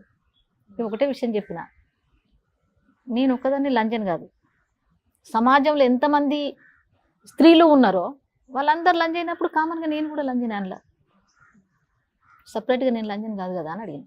అనేసరికి వాళ్ళ అమ్మకు వాళ్ళ అందరికి వచ్చా కదా, అది ఇంకా బాగా విపరీతంగా కోపం వచ్చింది. కోపం వచ్చి దీన్ని కాల్చి పాలేదంత ఎక్కడనే రోడ్, నువ్వు కాల్చే హక్కే లేదు నీకు, ఒక బుల్లెట్ నువ్వు వృధా చేసే హక్కు కూడా నీకు లేదు, రాజ్యాంగంలో నన్ను చంపాలనేది కూడా నీకు లేదు. అంబేద్కర్ గారు చెప్పిండా, ఒక మనిషిని చంపాలే రాజ్యాంగం హక్కు, అది ఎట్లా నన్ను చంపుతావు, రాజ్యాంగంలో రాసిపెట్టిరా నన్ను చంపాలని, నీ చేతిలో చావాలని ఉందా, నేనెందుకు చావాలి, నీకెక్కడ హక్కు అని అడిగిన అన్నట్టుగా. హక్కుల గురించి మాట్లాడుతుందని కోపం వచ్చి ఇక బాగా అంటే బాగా కొట్టింది, ఈ గొంతు విన కాలేసి ఈపులో అది ఇది నలుచుకుంటే బాగా కొట్టింది, ఇవన్నీ బాగా కొట్టింది. కొట్టి నన్ను పోలీస్ స్టేషన్కి తీసుకెళ్ళింది. పోలీస్ స్టేషన్కి తీసుకెళ్ళినాక తర్వాత చొప్పానికి తీసుకెళ్ళింది. అప్పుడు చొప్పాని సిఐగా పనిచేస్తుంది ఆయన. రామడికి ఎస్ఐ సత్యానందం, గంగాధర్ ఎస్ఐ పుల్లరావు, ఇంకో పేడపల్లి ఎస్ఐ పేరు నేను మర్చిపోయినా. ఈ 3 ఎస్ఐలు వచ్చారు. ఇగో గిట్లనే చుట్టూ కూర్చున్నారు. ఈ టేబుల్ ఉంది మధ్యలో. అయితే ఇంత దొడ్డ ఆయిల్ కట్టి ఇరుసుకురా పోనన్నాడు. పచ్చి కట్టె ఇరుసుకొచ్చి కొడుతుండంటే విపరీతంగా తొడల పొంటి, చేతుల పొంటి, మామూలు దెబ్బలు కదా అవి. నన్ను కొడతా ఉంటే విపరీతంగా కొడుతుండు. ఒక 2 టేప్ రికార్డులు పెట్టిర్రు. ఇక పాడు కరీంనగర్ జిల్లాలో 91ల అది భారీ బహిరంగ సభ, మొట్టమొదటి సదస్సు అంటేనే కరీంనగర్ జిల్లాలో రైతు సదస్సు అని వారి బహిరంగ సభ ఏర్పాటు చేశారు 1,00,000 మందితోని. అప్పుడు బడే సందస్ అన్న ఆధ్వర్యంలో జరిగింది. అది అయితే నేను ఆ సభలో వాడినన్నట్టుగా పాట బాగా ఎగురుకుంటా వాడినవు కదా నువ్వు అని ఇవన్నీ నూములుకుంటా నన్ను బాగా బాగా అంటే గోసనకుంటా కొట్టిండు. ఇక కొడతా ఉంటే మొత్తం టాయిలెట్ పోసుకున్న రూమ్ అంతా. ఇటు కొడితే ఇటే పడతాన్నా, పాట పాడుకుంటా, అటు కొడితే అటే పడతాన్నా, మొత్తం టాయిలెట్ పోసుకున్నా కంప్లీట్గా రూమ్లో పోసుకొని ఏడుతాన్నా. ఏడ్చినప్పుడు ఇక ఈ దెబ్బలు తప్పాలి మరి ఎట్లా, నేను పాటనే పాడతా. ఇట్లనన్నా నాకు ఈ దెబ్బలు తప్పుతాయేమో అని పాడేదాకా టేప్ పెట్టిండాడు, టేప్ రికార్డ్ పెట్టి చలో పాడమంటుండు. ఏం పాట పాడారు అప్పుడు? ఇది ఏమి హింసలు, ఇది ఏమి పాలన, ఇదేనా ప్రజాస్వామ్యం, ఇదేనా ప్రజారాజ్యం, ఇది ప్రజాస్వామ్యమా, ఇది ప్రజారాజ్యమా, ఇది ప్రజాస్వామ్యమా, ఇది ప్రజారాజ్యమా. ఈ పాట పాడారు. ఈ పాట వాడి కొన్ని వాటర్ తీసుకొచ్చి ఇచ్చినాక ఇట్లా కూర్చుండి ఈ మొత్తం అని పిలిచిండు, అట్లా పనిచేసిన పిలిచి అంత టాయిలెట్ పోసింది ఇదంతా అని చెప్పి కథ నేను అట్లా లాబట్టి దాన్ని అటు కూర్చుండబెట్టుకున్నాను. ఇక అటు కూర్చున్నాక బూరుపల్లి గ్రామంలో గ్రామ సర్పంచ్ సాగి సంజీవరావు అని అప్పుడు సర్పంచ్ అయినా. అయితే ఇంకోటి ఏంటంటే అప్పుడు గ్రంథాలయ చైర్మన్గా కోడూరు సత్యనారాయణ గౌడ్ ఉంది ఆ టైంలో. అయితే ఆయనకు ఫోన్ చేసిండు, కాంగ్రెస్ అప్పుడు వాళ్ళు కాంగ్రెస్ మొత్తం. అయితే ఆయన వచ్చి ఈ సత్యనారాయణ గౌడ్ కలిసి ఇట్లా నాతో పాటు ఇంకో ఇద్దరు గ్రామస్తులను తీసుకొచ్చారు అన్నట్టు. అంజయ్ అన్నారు కదా, మన పోషమల్లని వాళ్ళిద్దరిని తీసుకొచ్చారు. తీసుకొచ్చినాక వాళ్ళు కాంగ్రెస్లో పనిచేసేవాళ్ళు. ఇట్లా మా పిల్లలను పట్టుకపోయిందని సార్కు చెప్పంగానే ఈయన పంపించిండు అక్కడికి. ఇక ఎట్లా గ్రామ సర్పంచ్ కాబట్టి ఈ ఊరు నుండి పట్టుకపోతే వస్తారు కదా. ఆయన వచ్చి చేతులు కట్టుకొని నిలబడ్డాడు సాగి సంజీవరావు అంటే ఆయన సర్పంచ్. వీళ్ళు మా కాంగ్రెస్ కార్యకర్తలు సారు, వీళ్ళని విడిచిపెట్టండి, ఇక కొట్టిర్రు అయిపోయింది, కానీ ఏదన్నా చేసి ఆయన తిడిసబెట్టండి, కేసు అదేదో చేసి ఇలా కోర్టుకు హాజరుపరచండి వీళ్ళను అని చెప్పి వచ్చి మాట్లాడుతాడు. బాగా చూసిండు సర్పంచ్ని. నువ్వు గ్రామ సర్పంచ్ అయి ఉండి గ్రామంలో ఒక నక్సలేట్ వచ్చి చలామణి చేస్తే నువ్వు నాకు చెప్పేది పోయి దీన్ని ఇడిపించుకపోని కత్తవా అని చెప్పి నువ్వు సర్పంచ్ వాని కాండ్రకి ఇచ్చి ఉంచండి ఆయన మీద. ఉంచేసరికి గిట్లా ఖర్చుపు తీసుకొని గిట్లా దూడుచుకున్నాడు. గిట్లా దూడుచుకుంటే నేను అంటే ఈ సందర్భంగా చెప్తున్నా, సంజీవరావు సాగి సంజీవరావు కానీ కోడూరు సత్యనారాయణ గౌడ్ ఈ ఇద్దరితోని వాస్తవంగా నాకు వాళ్ళు పెట్టిన భిక్ష ఈ జీవితం. ఎందుకంటే వాళ్ళు నాకు ఆ టైంలో కాపాడారు. ఒకవేళ వాళ్ళు రాకపోతే నన్ను ఎన్కౌంటర్ చేసేవాళ్ళు. వాళ్ళిద్దరు నాకు అప్పుడు నన్ను కాపాడి నన్ను తీసుకురావడం జరిగింది. నేను వచ్చినాక తర్వాత చాలా రోజులు ఈ గొంతుతోని బాగా అవస్థపడ్డా. ఇప్పుడు హైదరాబాద్ గాంధీ హాస్పిటల్ తీసుకొచ్చి నాకు ట్రీట్మెంట్ కూడా జరిగింది. తర్వాత ఒక 4-5 ఏళ్ళకు కూడా మళ్ళీ అది బాగా రిపీట్ అయింది. అట్లా మళ్ళీ తీసుకొచ్చి యశోదల చూయించుకున్నా, నేను ట్రీట్మెంట్ చేసుకున్నా. ఒక 3 years నేను మెడిసిన్ వాడుకున్నా. 3 years? అవును. అప్పుడంటే గొంతు ఆపరేషన్ చేయాలన్నది. సోమాజిగూడ యశోదల చేయించుకున్నాను నేను. శాస్త్రి సార్ అని ఉండేది ఈఎన్టీ. తనే నన్ను బాగు చేసారు వాస్తవంగా. తను చేసిందే ఇవాళ నేను పాడగలుగుతున్నాను. అట్లా తను చేయడం జరిగింది. సో ఇప్పుడు సెట్ అయిపోయిందండి? మామూలుగా ఉందా కొంచెం? మామూలుగా. ఏమన్నా చేంజ్ ఉందా కొంచెం ముందుకి ఇప్పటికి? మాకు తెలియదు కదా ముందు, అందుకని అడుగుతున్నా. అంటే ముందు ఉన్నంత పర్ఫెక్ట్ గా ఉండదు. ముందు వాయిస్ అది వేరే రకంగా. అక్కడి నుంచి మీరు తెలంగాణ ఉద్యమంలోకి ఎలా వచ్చారు? ఇక తెలంగాణ ఉద్యమంలో కంటే అప్పటికి నాకు మా పెద్దబాబు జన్మానికి వచ్చిండు. నేను ఈ కేసులన్నీ అయిపోయినాక నేను అదే గ్రామంలో నాకు కోడూరు సత్యనారాయణ గౌడే మళ్ళీ నాకు ఒక ప్లాట్ ఇప్పించి గవర్నమెంట్ నుంచి నాకు ఒక ఇల్లు శాంక్షన్ చేసి నాకు కట్టించారు వాళ్ళే. అదే ఊర్లో సర్పంచ్ గిట్ట వాళ్ళందరి సహకారంతో నాకు ఒక ప్లాట్ ఇస్తే నేను అక్కడ ఇల్లు కట్టుకోవడం జరిగింది. బాబు జన్మానికి వచ్చిండు. నేను ఇక కిరాయి దగ్గర ఉండడం లేదు. ఇక నేను అంతకుముందు ఒక దరిదాపు ఒక 50 ఇండ్ల దాకా నేను కాల్ చేసిన. కరీంనగర్ లెవెల్ ఉండనియలేను. ఉండనియకపోతే అటు సైడ్ పోయినా నేను. అయితే ఇక అక్కడ ఉండి బాబు జన్మానికి వచ్చిన వల్ల ఇక అక్కడనే నేను ఉన్నాక తర్వాత 2001లో అప్పుడు కేసీఆర్ గారు స్థాపించినటువంటి తెలంగాణ ఉద్యమం, తెలంగాణ రాష్ట్రం కోసం జరిగినటువంటి ఆ ఉద్యమంలో నేను పాల్గొనడం జరిగింది. అంటే 2001 నుంచి నేను రాష్ట్రం వచ్చేదాకా కూడా నాతో పాటు 20 మందికి నేను భోజనాలు పెట్టుకుంటా 20 మంది నా ఎంబడేసుకొని. అప్పుడు మనుగూరు నుండి బెల్లంపల్లికి జరిగినటువంటి పాదయాత్రల గద్దరన్నతో కూడా నేను పాదయాత్ర చేయడం జరిగింది. నేను వాళ్ళతో పాటు నేను పాదయాత్ర చేసిన గద్దరన్నతో, చాలా ప్రోగ్రామ్స్ చేసిన 2001లో. అప్పటి నుండి రాష్ట్రం వచ్చేదాకా కూడా నాకంటూ ఒక టీము, ఒక 20 మంది, ఇంటికాడ భోజనాలు, అందరినీ ఏ ప్రోగ్రాంకి వెళ్ళినా నేను 1 MP ఆశించలేదు, ఎవరిని నేను అడగలేదు. స్వచ్ఛందంగా నేను పార్టీకి పనిచేసిన. ఎందుకంటే తెలంగాణ రాష్ట్రం కోసం, తెలంగాణ రాష్ట్రం కావాలని ముఖ్యమంత్రి గారు కంకణం కట్టుకున్నారు. ఎందుకంటే మా రాష్ట్రం మాకు కావాలని ఒక గులాబీ జెండాను భుజాల మీద వేసుకొని ముందు నడితే మేము తన వెనుక నడిచి మా పాట సైతం కూడా వాళ్ళకు ఆ పోరాటంలో ఒక తూటలాగా దూసుకుపోయింది. మా కళాకారుల పాట కూడా, అంటే మా కళాకారులు కూడా ఒక కీలక పాత్ర పోషించారు తెలంగాణ ఉద్యమంలో. రాష్ట్రం వచ్చేంత వరకు నేను ఉద్యమంలో పనిచేయడం జరిగింది 24 hours. ఇంకోటి ఏంటంటే అప్పుడు నా పిల్లలు కూడా చిన్న పిల్లల్ని విడిచిపెట్టి కూడా పిల్లల్ని తీసుకొని కూడా పోయి నేను అనేక ధూమ్ధాముల విన నేను పాల్గొనడం జరిగింది. రసమై బాలకృష్ణతో చేసిన నేను చాలా రోజులు హైదరాబాద్ చుట్టూ జిల్లాలు మొత్తం నేను చేయడం జరిగింది రసమైనతో. ఇంకోటి ఏంటంటే రాష్ట్రం వచ్చినాక మొట్టమొదటిసారి నాకు జిల్లా అవార్డు ఇచ్చారు. అవార్డు ఇచ్చారు. చాలా అవార్డ్స్ వచ్చినట్టున్నాయి. అంటే నాకు ఫస్ట్ జిల్లా అవార్డు ఇచ్చారు, ఒక ఉద్యమగాయన అవార్డు ఇచ్చారు నాకు, జిల్లా అవార్డు మొదటిసారిగా.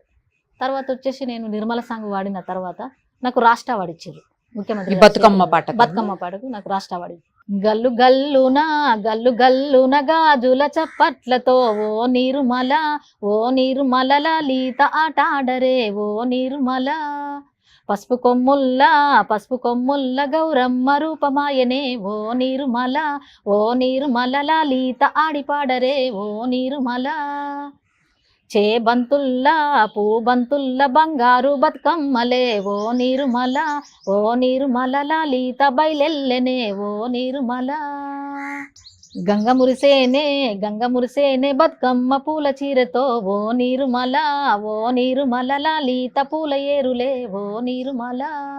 అసలు ఉద్యమంలో ఏమన్నా బాగా పాడిన పాట ఉంటే చెప్పండి ఒకటి. తెలంగాణ ఉద్యమంలో మిట్టపల్లి సురేందర్ తమ్ముతో నేను ప్రత్యేకంగా రాయించుకున్నా. ఓకే. తమ్ముడు చాలా అద్భుతమైన పాటలు ఇచ్చిన నాకు. కొట్టర కొట్టు డప్పుల మీద నిప్పుల దండోరా తెలంగాణ సిన్నోడా, నీ ఆట పాటకు పల్లేసి మలువూగి సలాడాలా ఉద్యమ ముద్రుతమయ్యేలా, కత్తిని మించిన కంఠాన్నెత్తి పాడర ఇవాళ మన వీరుల త్యాగాల, జిల్లాలన్నీ గేరిల్లలై దండులో సాగేలా నువ్వే ముందర ఉండాలా. కేసీఆర్ గారి మీద ఒక సాంగ్ మీరు రాసింది, చాలా బాగుంటుంది ఆ సాంగ్. అసలు నేను విన్నాను, ఒక్కసారి మా కోసం పాడరా. ఏ పల్లె పిల్లాడో ఏ తల్లి బిడ్డాడో అయ్య కడుపు సల్లగుండా రాజ్యము తెచ్చాడో, ఎన్ని గడపలు దొక్కాడో ఎన్ని బాధల పడ్డాడో, 60 ఏండ్ల గోసదీర్చి సంబురమిచ్చాడో, కన్న మాటలు విన్నాడో కళ్ళ తిరిగి చూశాడో, పిల్ల జల్లను గుంపు చేసి ముందుకు నడిపాడో, కండ్ల ముందు ఉన్నోళ్ళ ఇలువ తెలివది ఏనాడో, కాలమంతా గడిసినాక నిమరేసుకుంటారో, చిన్న ఈడున పెళ్ళాడే తల్లి సక్కని శోభమ్మను, రాముడంటి రంగరావుకు లచ్చుమానుడమ్మో, తోడబుట్టిన ఆడోళ్ళు అయ్యకు 9 మందమ్మో, కడుపుల 2 కాయలు కేటీఆర్ కవితమ్మో, కొన్ని నాళ్ళే ఉంటాయి ఈ పార్టీలు పగలు, ఎల్లకాలము యాదికుంటది తను చేసిన మేలు, నిన్నగాక మొన్నేగా సొంత పరిపాలన మొదలు, ముందు ముందు కండ్ల చూద్దాం మంచి కాలాలు. ఇది కేసీఆర్ గారు విన్నారా అండి పాట? విన్నారు. కేసీఆర్ గారు నాకు ఈ పాట విన్నారు, మాకు టైం కూడా ఇచ్చిండ్రు కలవడానికి నాకు టైం కూడా ఇచ్చిండ్రు. అంటే అప్పుడు మార్చి 27కు నాకు టైం ఇచ్చిండ్రు సార్, పెద్ద సారు. తర్వాత మార్చి 22కు లాక్డౌన్. నేను సార్ను కలవలేకపోయినా. అయ్యో. ఓకే. అంటే సారు కూడా కళాకారులు అంటే చాలా ఇష్టం సార్. అవును, చాలా ప్రోత్సహిస్తారు కదా. పాడినాక తర్వాత నాకు చాలా అవకాశాలు వచ్చినాయి. మోడీ గారిది కూడా నాకు పాడాలని నాకు ఆఫర్ ఒక వచ్చింది. ఫోన్ కాల్ వచ్చింది, ఆఫర్ వచ్చింది నాకు. చెయ్యాలి, నీకు ఇంత ఇస్తాము అంత ఇస్తాము అని చెప్పి అన్నప్పుడు నేను చెయ్యి అని చెప్పిన.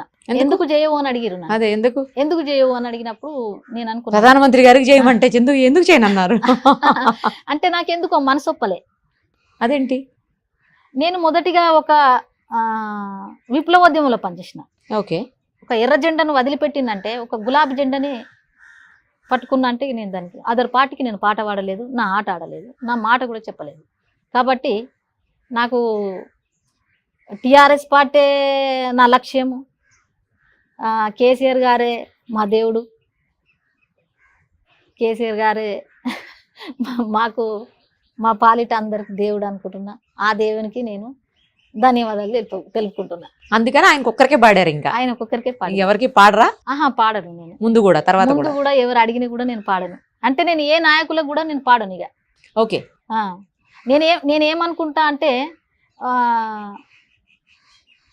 ఒక దేవుని ముంగట నాట్యం చేసే వాళ్ళు ఉంటారు, కానీ నరుని ముంగట చేయాలంటే చేస్తారా?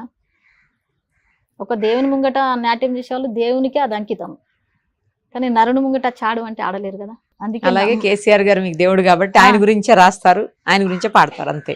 నాకు ఆయననే దేవుడు, మాకు దేవుడు ఆయననే. సినిమా అవకాశాలు రాలేదా అండి? సినిమాల్లో పాడమని ఎవరు అడగలేదా మిమ్మల్ని? మూవీస్ లో నా పాటలు అక్కడ దాకా పోనట్టున్నాయా? ప్రపంచం అంతా వేనే కానీ సినిమాల దగ్గరకు పోనట్టున్నాయి. ప్రపంచ దేశాలన్నీ నన్ను గర్వించిర్రు. నేను ఆస్ట్రేలియా కూడా పోయడం జరిగింది, సింగపూర్ వెళ్ళడం జరిగింది. సురేందర్ తమ్ముతోనే పోయినా నేను. 3 దేశాలు కూడా తమ్ముతోనే పోవడం జరిగింది. అన్ని దేశ విదేశాలన్నీ నన్ను పిలిపించుకున్నాయి, కానీ మరి సినిమాలు పిలిపించుకోలేదు ఎందుకో. ఏమోలండి, వస్తాయేమో తెలియదు కదా, చెప్పలేము. అవును, పాడుదురు కాని పాట అయితే ఫస్ట్ మీరు సర్వీస్ చేస్తున్నారని విన్నానండి. కొంతమందికి పేద మహిళలకు పెళ్లిళ్ళ అప్పుడు మీరు కొన్ని సహాయం చేస్తున్నారని విన్నాను నేను. అదొకసారి చెప్పండి, ఏం చేస్తున్నారు? అయితే నేను 91 నుంచి పూర్తిగా ఏమి లేని పేద అమ్మాయికి, తల్లిదండ్రులు లేకుండా తల్లిదండ్రులు ఉండి కూడా చాలా పేదరికంలో ఉన్నటువంటి అమ్మాయిలకు ఇప్పటి వరకు నేను 108 పుస్తమటలు ఇవ్వడం జరిగింది. 108 మందికి ఇచ్చిన ఇప్పటి వరకు. పుస్తే మట్టెలు, ఒక చీర, ఎవరికన్నా ఇంకా ఏదన్నా అనుకుంటే ఓ రైస్. మా కోసం మీకు ఇష్టమైంది ఏదైనా ఒక పాట పాడిస్తే. జోహార్లు జోహార్లు ఓ వీరులారా, పోరులో ఒరిగిన మాయక్కలారా. జోహార్లు జోహార్లు ఓ వీరులారా, పోరులో ఒరిగిన మాయక్కలారా. నాటి తెలంగాణ నైజాముని ఎదిరించి, నాగాటి చాలన్ని ప్రజలవని నిలదించి, నాగాటి చాలన్ని ప్రజలవని నిలదించి, కాశబోసి కదిలే ఐలమ్మ తల్లి, కత్తుల వందనమే ఓ కూలి తల్లి. జోహార్లు జోహార్లు ఓ వీరులారా, పోరులో ఒరిగిన మాయక్కలారా. జోహార్లు జోహార్లు ఓ వీరులారా, పోరులో ఒరిగిన మాయక్కలారా. తెల్లవాడి గుండె బండల్ని చెండాడి, స్వాతంత్ర సమరాగ్ని బాటల్లో నడియాడి, స్వాతంత్ర సమరాగ్ని బాటల్లో నడియాడి, గున్నమ్మ చిలకమ్మ కల్పన దత్తుల వీరత్వంతో జాతి ముందుకే నడవంగా. జోహార్లు జోహార్లు ఓ వీరులారా, పోరుల ఒరిగిన మాయక్కలారా. జోహార్లు జోహార్లు ఓ వీరులారా, పోరుల ఒరిగిన మాయక్కలారా. సూపర్ అండి, థ్యాంక్ యూ. మీరు చాలా విషయాలు ఉద్యమానికి సంబంధించి కావచ్చు, తర్వాత మీ జీవితానికి సంబంధించినవి, అలాగే తెలంగాణ ఉద్యమానికి సంబంధించినవి, ఇలా అనేక రకాల విషయాలు మాతో షేర్ చేస్తూ మంచి మంచి విందైన పాటలు మా కోసం వినిపించారు. చాలా థ్యాంక్స్ అండి. Thank you so much.